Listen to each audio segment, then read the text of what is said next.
Enquanto o fundador da REAG Investimentos, João Carlos Mansur, terá que comparecer à CPI do crime organizado, Daniel Vorcaro, dono do Banco Master, e Fábio Zettel, cunhado dele, também citado no caso, receberam permissão do ministro André Mendonça para não ir.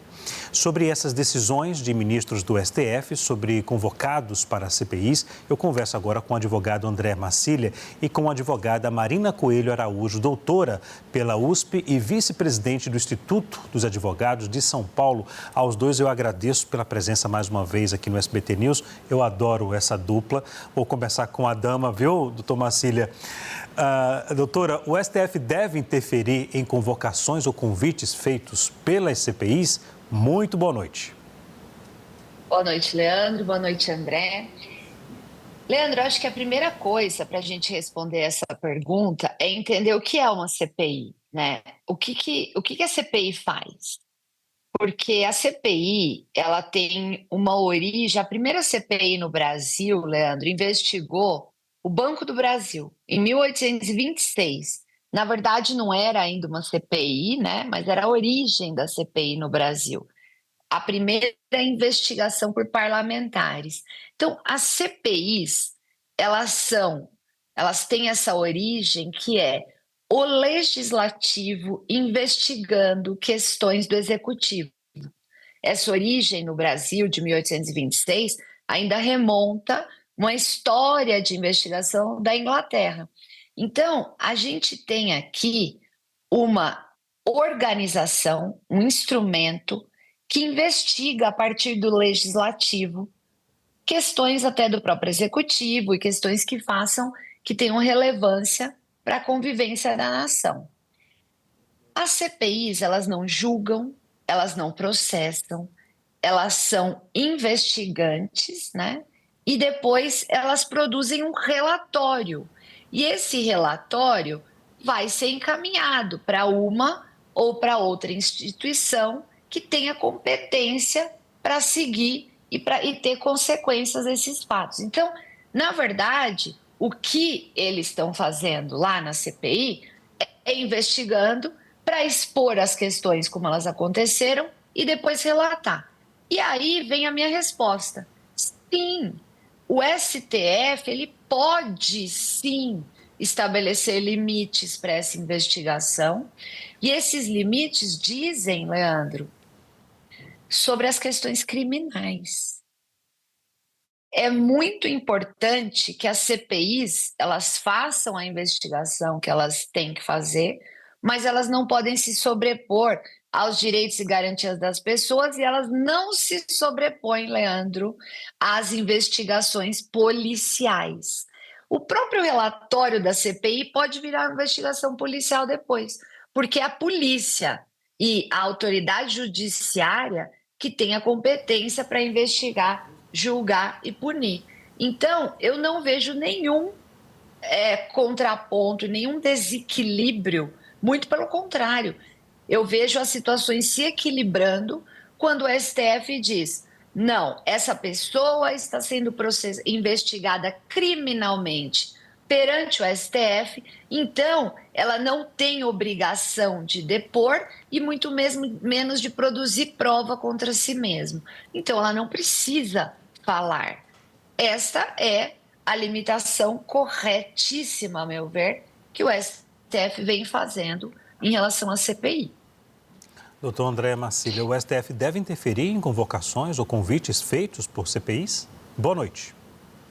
Boa noite, Leandro, boa noite, Marina, toda a audiência do News Noite. Veja, o STF de fato tem um controle da legalidade, cabe a ele controlar a legalidade das CPIs, mas até mesmo a legalidade, quando ela é, vamos dizer assim, conduzida de uma forma abusiva, ela se torna algo excessivo e ilícito, portanto. Até um direito quando ele é exercido de uma forma abusiva, ele se torna um ilícito. Tanto que existe a figura no direito do abuso do direito, que é o ilícito. E as CPIs, né, ou as CPMIs, eles têm, de fato, eles não estão acima da lei, mas não estão também abaixo. O artigo 58 da Constituição é claro ao dizer que as CPIs têm poder de investigação, inclusive poder policial próprio das autoridades judiciais, ou seja, as CPIs, no seu poder investigativo, se equipara até mesmo ao judiciário. E aí eu me pergunto, ou pergunto a quem nos ouve, será que um juiz, ou será que um ministro gostaria de ter o seu investigado não comparecendo em momento algum só para preservar o seu direito ao silêncio? Será que eles concordariam que isso fosse aplicado a eles, às investigações que eles fazem, aos julgamentos que eles fazem? Se a CPI, como a Marina bem disse, não julga, apenas, enfim, vamos dizer assim, produz provas ou relatórios, bom, melhor ainda. Então, se eles não julgam, aí é que eles deveriam estar interessados mesmo em falar.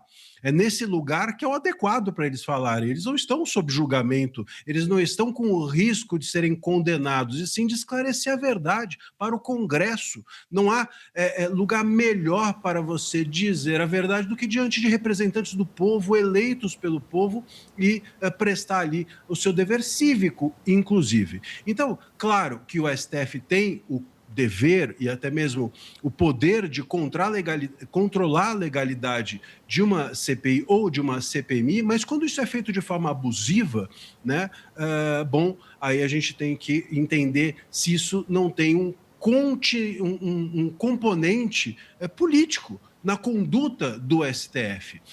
A gente precisa, por exemplo, aqui pensar, né, que o direito ao silêncio ele decorre essencialmente de você não se incriminar. Mas quando um depoente ou quando o investigado quando um convocado para CPI ou CPMI entra lá e não fala o próprio nome, o que pode incriminar uma pessoa ao falar o próprio nome? Ou fatos objetivos como, por exemplo, você é sócio de fulano, você tem ou não tem, esse contrato é ou não é seu? Bom, como é que se isso incrimina? Então a gente não está diante de um silêncio para a pessoa não se incriminar, e sim de um silêncio muitas vezes que desrespeita até mesmo a Casa do Povo, o Congresso e a CPI.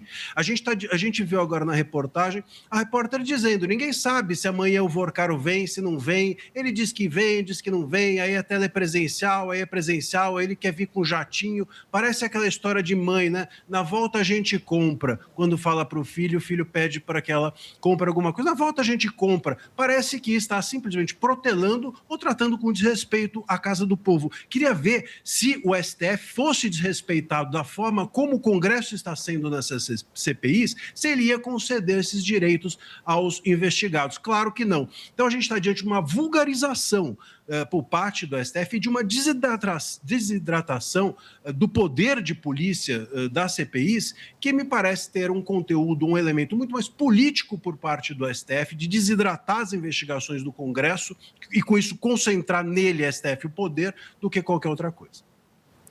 Agora, senhores, o ministro Gilmar Mendes anulou a decisão da CPI do crime organizado e suspendeu a quebra de sigilo de empresa da família do ministro Dias Toffoli, no caso do Banco Master. Os senhores concordam com essa decisão, doutora Marina?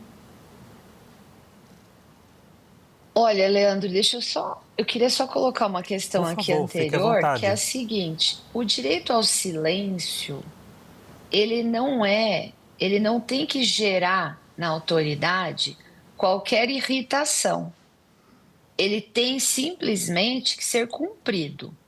Se a autoridade fica ou não chateada porque a pessoa não vai exercer o direito constitucional do silêncio, isso é um problema da autoridade, porque o direito tem que ser cumprido.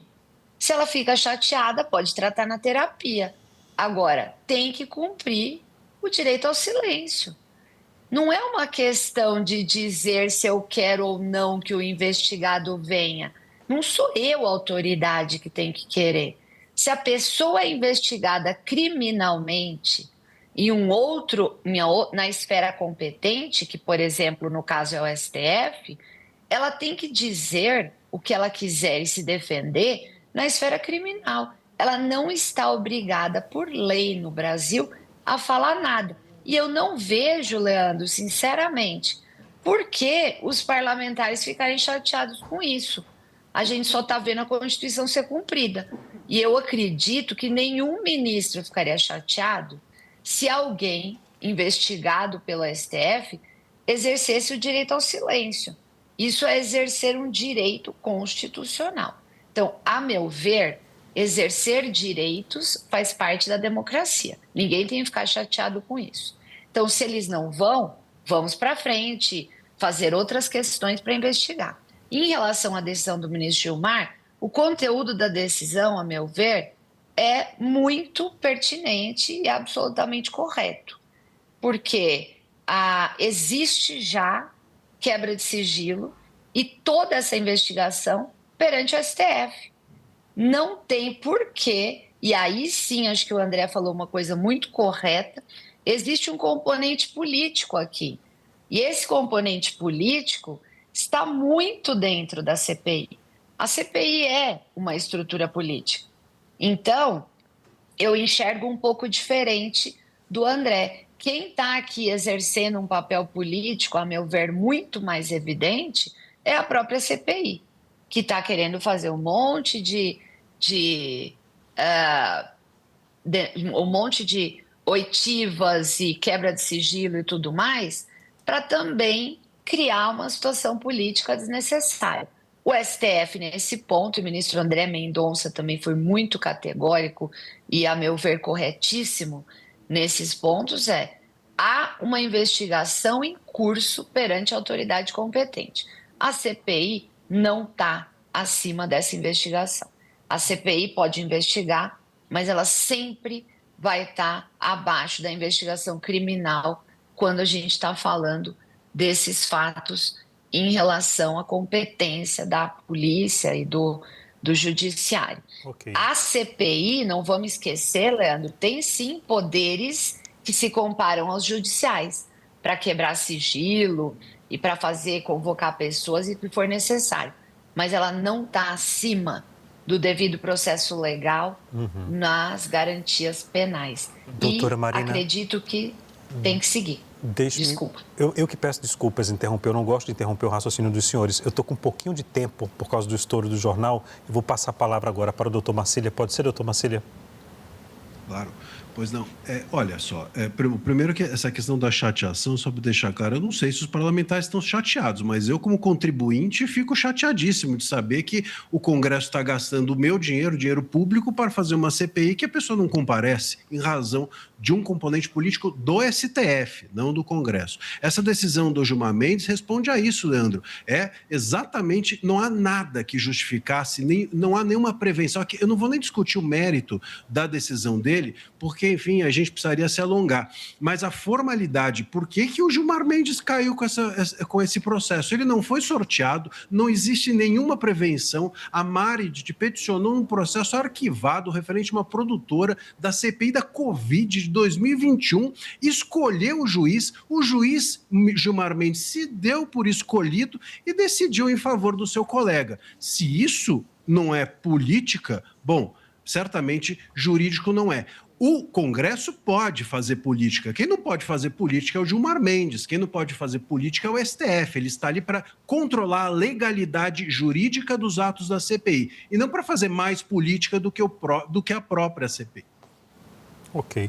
Senhores, eu gostaria tanto de continuar o nosso debate, mas meu tempo estourou. Peço mil desculpas, a gente remarca em outro momento com um novo assunto.